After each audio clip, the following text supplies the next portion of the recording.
Fiamme dalle 6:30 di questa mattina nel campeggio Pra delle Torri ad Una Verde di Caorle. L'incendio si è sprigionato in un'area dove si trovano le case mobili, riducendole in macerie. Sul posto sono giunte varie squadre dei Vigili del Fuoco di Porto Gruaro, San Donà di Piave e Motta di Livenza. 30 operatori e 10 mezzi antincendio, tra cui 4 autobotti e un carro schiuma, riuscendo a circoscrivere le fiamme nell'arco di 90 minuti, evitando l'estensione del rogo al villaggio turistico.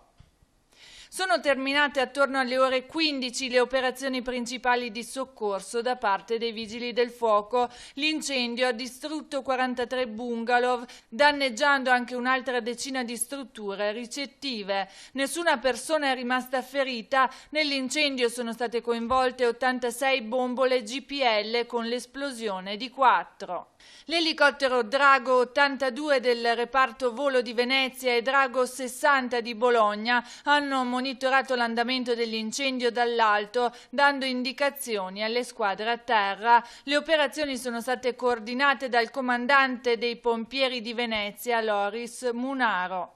Le cause del rogo sono al vaglio dei tecnici dei Vigili del Fuoco. Ancora sul posto 2 squadre dei Vigili di San Donà per eventuali focolai residui che proseguiranno la vigilanza fino alla rimozione di tutte le strutture bruciate.